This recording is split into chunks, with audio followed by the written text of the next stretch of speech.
Osaankohan minä pakittaa?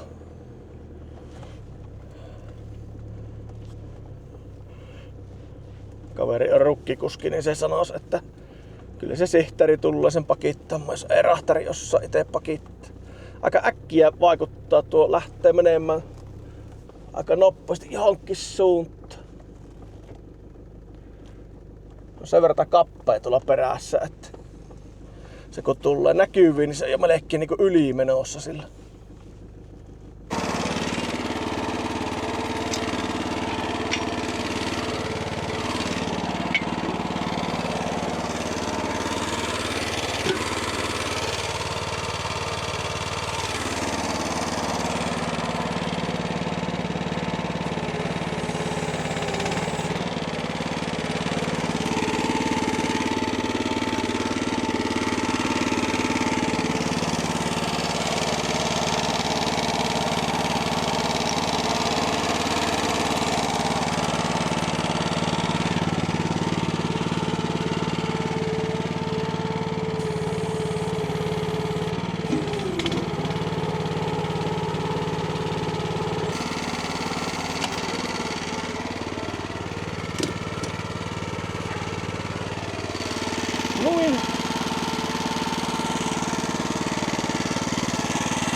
Joo, ei sitä nyt varmaan huippu tullut, mutta siinä oli tosiaan patti meni tuossa risteyksen kohdalla. Se on vähän niinku hiasta täysin. Ärsyttävää on tulla auton kanssa ja kaiken kanssa, kun se nylkyttää eestakaisin.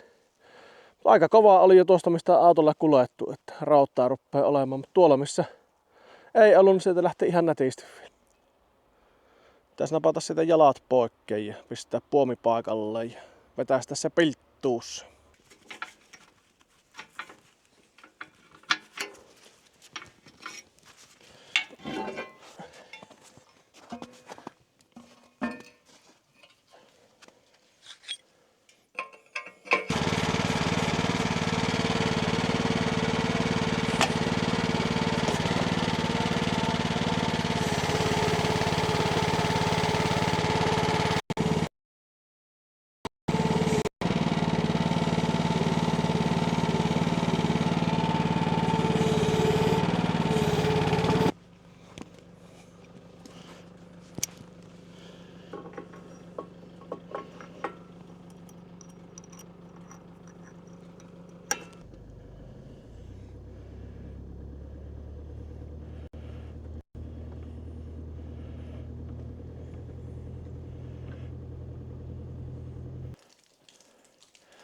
Sinnepä se on ajettu takaisin parkkiin.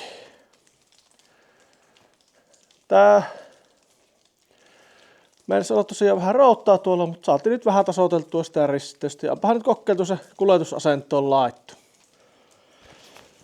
No onpahan vähän käytetty sitä ja nyt kokeiltu tuokin, että autolla pystyy siirtelemään. Ja sen saapi koneella itsellään nyt sitten laitettua kuljetukseen kuitenkin.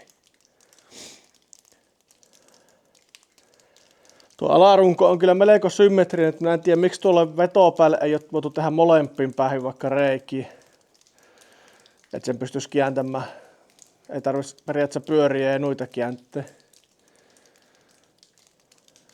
Tai vai olikohan se, että siinä joku ero on tuossa, että se ei ollut ihan tismalleen samalla niin kumminkin päin tuo.